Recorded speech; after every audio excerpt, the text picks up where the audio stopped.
மாண்புமிகு பேரவை மாற்றுத் தலைவர் அவர்களே வணக்கம்.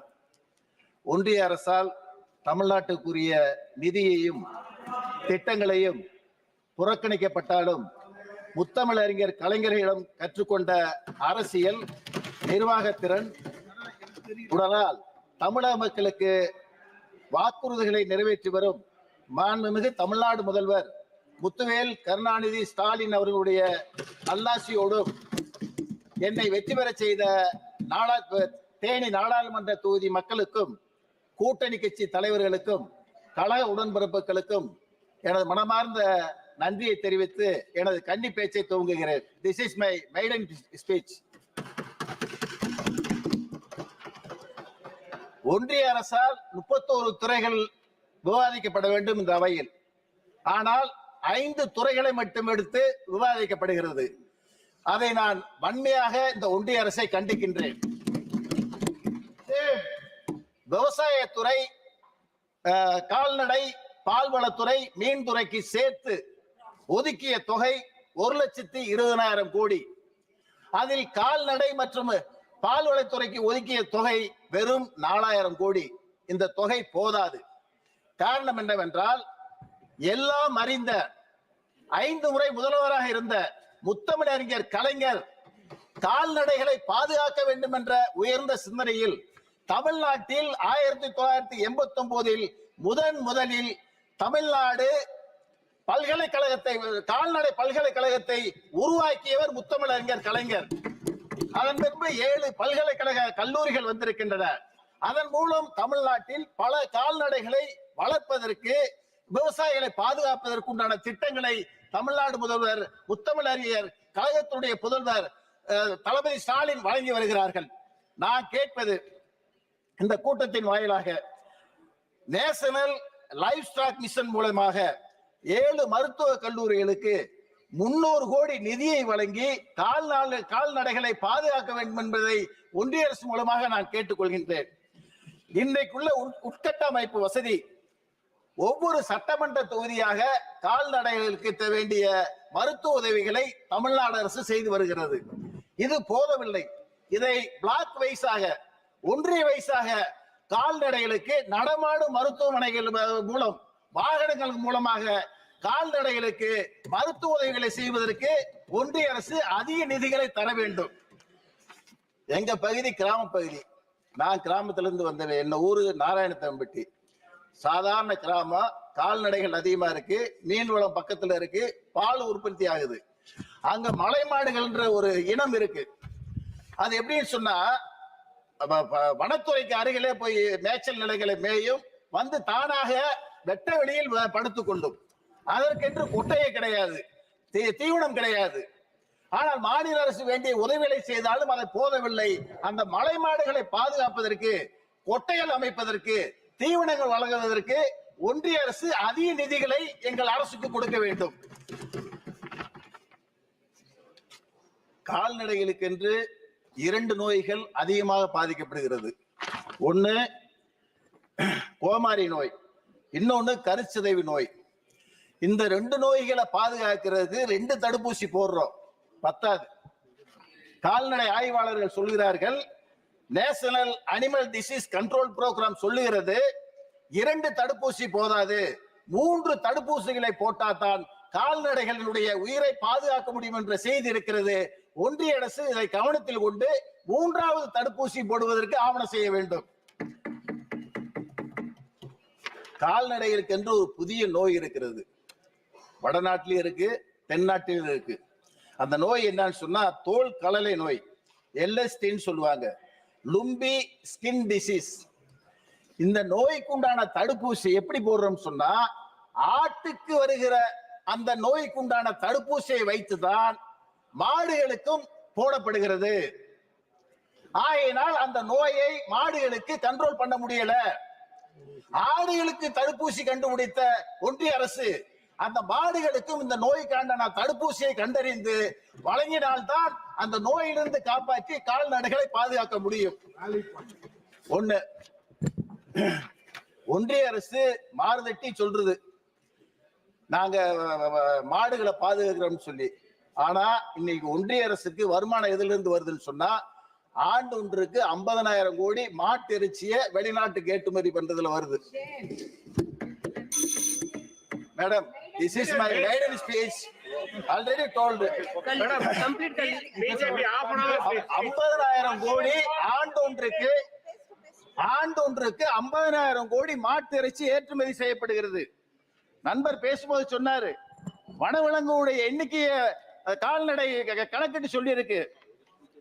பசுமாடு மொத்தம் இந்தியாவில் எவ்வளவு இருக்குன்னு பார்த்தா 30 கோடியே 30 லட்சம் பசுமாடு தான் இருக்கு டோட்டலா. 7 கோடியே 40 லட்சம் செம்மறி ஆடு தான் இருக்கு. 14 கோடியே 80 லட்சம் வெள்ளாடு தான் இருக்கு. 90 லட்சம் பன்றிகள் இருக்கு. 85 கோடியே 10 லட்சம் கோழிகள் மட்டும்தான் இருக்கு. மக்களுடைய ஜனத்தொகை 130 கோடி. மாட்டு இறைச்சி எப்படி போதும்? இந்த மாட்டு இறைச்சி வனவிலங்குகளை பாதுகாத்தால் தான் மக்களுக்கு உண்டான இறைச்சி கொடுக்கப்படும். ஒன்றிய அரசு கவனம் செலுத்த வேண்டும். செலவு வைக்கிறதுக்கு 3000 கோடியை ஒன்றிய அரசு செலவு பண்ணுது. பார்லிமெண்ட் கட்டுறதுக்கு 2000 கோடியை செலவு பண்ணுது. 130 கோடி மக்களுக்கு இறைச்சிகளை கொடுப்ப வனவிலங்குகளுக்கு பாதுகாப்பான நிதியை மாநிலங்களுக்கு ஒன்றிய அரசு வழங்க வேண்டும் என்பதுதான் என்னுடைய நியாயமான கோரிக்கை. பால் உற்பத்தியில இந்தியா, உலக உற்பத்தியில இந்தியாவுடைய பங்கு 25% இருக்கு. அதுல தமிழ்நாடு 10.60 மில்லியன் டன் மூலம் 11ஆம் இடத்துல இருக்கு இன்னைக்கு பால் உற்பத்தியில. அதற்கு முழு காரணம் தமிழ்நாடு முதல்வர் கழகத்துடைய தலைவர் முத்துவேல் கருணாநிதி ஸ்டாலின் ஆட்சியில அந்த கால்நடை துறையை சேர்ந்த துறைக்கு அதிகமான நிதியை வழங்குவதன் மூலம் பால் துறையில இன்னைக்கு 11ஆம் இடத்துல தமிழகம் இருக்கு. பால் விலையில இன்னைக்கு பெரிய போட்டி என்னன்னு சொன்னா, தனியார் துறை நிறுவனங்கள் பால் உற்பத்தி செய்து கூட்டுறவு பால் பண்ணை மூலமாக உற்பத்தி செய்யக்கூடிய விவசாயிகளுக்கு பெரிய இடையூறு இருக்கு. கெமிக்கல் கலந்து பாலை விற்கிறாங்க. அதை தடுப்பதற்கு ஒன்றிய லெவல்ல ஒரு கமிட்டியை ஃபார்ம் பண்ணி அதை கண்ட்ரோல் பண்ணுவதற்கு ஒன்றிய அரசு முன் வரணும். ஒண்ணு. ரெண்டாவது, எதுக்கோ ஜிஎஸ்டி போடுறீங்க. பிராண்டட் நெய்க்கு 12% ஜிஎஸ்டி போடுறீங்க. சாதா நெய்க்கு 5% போடுறீங்க. நான் கேட்கிறேன், 16 லட்சம் கோடியை கடனை வாங்கிட்டு வெளிநாட்டுக்கு ஓடிவிட்டாங்க. அந்த கடனை தள்ளுபடி பண்றீங்க ஒன்றிய அரசு. பாவம் ஏழை விவசாயி மக்கள் பாலை பீச்சுறதுக்கு எவ்வளவு சிரமப்படுறாங்க. அவங்க வாங்குற கடனுக்கு 100% மானியத்தை கொடுங்க, கடனை கொடுங்க, அதற்குண்டான நிதியை ஒதுக்குங்க. அதை செய்வதற்கு முன் வரல. அந்த சாதாரண நெய்க்கு வரி விதிக்கிற அந்த 5% வரிய பிராண்டட் நெய்க்கு 5% கொடுங்கன்ற. பால் உற்பத்தி அதிகமாக விளையும் பால் உற்பத்தியாளருக்கு போய் சேரும். அதுதான் எங்களுடைய நோக்கம். சுங்க கட்டணம் தமிழ்நாடு, இந்தியா முழுக்க பல ஆயிரம் சுங்க கட்டணம் இருக்கு. எங்க தமிழ்நாடு முதல்வர் அண்ணன் தளபதி சொன்னாரு தேர்தல் அறிக்கையில, இந்தியா கூட்டணி ஆட்சிக்கு வந்தா இந்தியாவோட சுங்க சாவடியே இருக்காதுன்ற ஒரு செய்தியை சொன்னாரு. சுங்க கட்டணம் வசூல் இருக்கக்கூடாதுன்ற செய்தியும் சொன்னாரு. மக்கள் ஓட்டு போட்டாங்க. 40 நாடாளுமன்ற தொகுதியில் இந்தியா கூட்டணி ஜெயிச்சிச்சு. நான் என்ன சொல்றேன், பால் உட்பட பால் பொருட்கள் ஏற்றி செல்கிற வாகனங்களுக்கு சுங்கச்சாவடியில் கட்டணம் விலக்கு அளிக்கப்பட வேண்டும். Honorable member, please conclude. Sir, maiden speech. பால் உற்பத்தியை வளர்க்கறதுக்கு இன்னும் 100 நாள் வேலை வாய்ப்பு திட்டத்துல குளங்களை தூர்வாடுறோம், எல்லாம் பண்றோம். இந்த சங்க கட்டடங்கள் கட்டுவதற்கு 100 நாள் வேலைகளை ஆட்களை பயன்படுத்தி கொடுத்தா அந்த விவசாய சங்கம் பாதுகாக்கப்படும்ன்றது என்னுடைய தாழ்மையான வேண்டுகோள். அடுத்து முக்கியமான பிரச்சனை எங்க தமிழ்நாட்டில் இந்திய இலங்கை தமிழர்கள் மீனவர் பிரச்சனை மிக நீண்ட காலமாக தமிழ்நாட்டில் இருந்து கொண்டு இருக்கிறது. பாராமுகமாக ஒன்றிய அரசு அதை கண்டுகொள்ளாம இருக்கு. தமிழ்நாடு முதல்வர் அண்ணன் தளபதி இலங்கையில மீன்பிடிக்க செல்கிற மீனவர்களை இலங்கை அரசு, தமிழ் மீனவர்களை இலங்கை அரசு கைது செய்கிறது, படகுகளையும் வைத்துக் கொள்கிறது. அப்படி இருந்த 174 படகுகளுக்கு உண்டான தொகையை 6 லட்சம் வீதம் அந்த குடும்பங்களுக்கு வழங்கிய முதல்வர் தமிழ்நாடு முதல்வர் அண்ணன் தளபதி. இன்னைக்கு 74 பேர் சிறையில் இருக்காங்க. 140 படகுகள் இலங்கை ராணுவத்தினர் இருக்கு. அதற்கென்று ஒரு கமிட்டி அமைச்சிருக்கோம் தமிழ்நாடு அரசு. அந்த கமிட்டியை இலங்கைக்கு அனுப்புவதற்கு ஒன்றிய அரசு இன்னும் முன் வரல. இன்னொரு குழு இந்தோ ஸ்ரீலங்கன் ஜாயிண்ட் கமிட்டின்னு ஒண்ணு கமிட்டி அமைச்சர் 2022 அந்த கமிட்டி கூடுச்சு. அந்த கமிட்டி கூடுச்சு. அதுக்கு பிறகு இந்த கமிட்டி கூடுறது நோக்கமே புரியல எனக்கு. இதே மாதிரி இலங்கைக்கும் தமிழர்களுக்கு நீண்ட நாள் பிரச்சனை இருக்கு.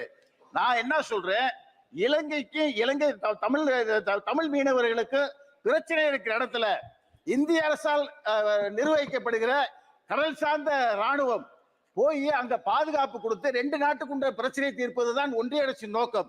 ஆனா ஏன் பாராமுகமா இருக்கு பிஜேபி அரசு, ஒன்றிய அரசு? காரணம் என்னான்னு கேட்டா, நாங்க 40 நாங்க ஜெயிக்கிறோம், பிஜேபி ஒரு இடத்துல கூட ஜெயிக்கல. அதுக்கு எங்களுக்கு தண்டனையா? நாங்கள் சொல்வது கிராம பொருளாதாரம் எதை சொல்லுவாங்கன்னு சொன்னா மற்றதெல்லாம் சொல்ல மாட்டாங்க. இந்த பால் வளம், மீன் வளம், கால்நடை, இதுலதான் கிராம பொருளாதாரம் 30%. அந்த நம்பர்களை, அந்த பொருளாதாரத்தை சீர்தூக்கி பார்த்து அந்த மக்களை பாதுகாக்க வேண்டும் என்பதுதான் எங்களுடைய நோக்கு. கடைசியாக எனது தொகுதி சார்ந்த பிரச்சனை ஒரு நிமிஷம்.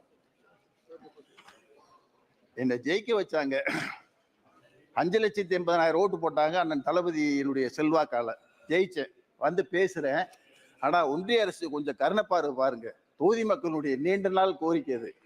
திண்டுக்கல் சபரிமலைக்கு ரயில் பாதை வேண்டும் சின்ன பிள்ளையில இருந்து கேட்டுக்கிட்டு இருக்கோம். வருவதுக்கு யாருமே இல்லை. அதை கொண்டு வர்றது கொஞ்சம் ஏற்பாடு பண்ணுங்க. உசிலம்பட்டி, ஆண்டிப்பட்டி, தேனி, போடிக்கு பைபாஸ் சாலை வேணும். நாங்க மதுரைக்கு போறதா இருந்தா 100 கிலோமீட்டர் 1.5 மணி நேரத்துல போகலாம். ஆனா 3 மணி நேரம் ஆகுது. நெருக்கடி. முல்லை பெரியார் அணையில் டேமை பலப்படுத்தி அணையை பாதுகாத்து 152 தண்ணி தேக்கணும். சாக்குலூத்து மெட்டுல தார்ச்சாலை அமைக்கணும். ஆண்டிப்பட்டியில மயிலாடுதுறை மல்லப்புரம் சாலை விரிவுபடுத்தணும். கிளைவோன் கோயில் சாலை விரிவுபடுத்தணும். நகரில் அனைத்து இன்று செல்ல வேண்டும் என கேட்டு வணக்கம். தேங்க்யூ. அப்பல்லா நாயுடு ప్లీజ్. అధ్యక్షుల వారికి నమస్కారం.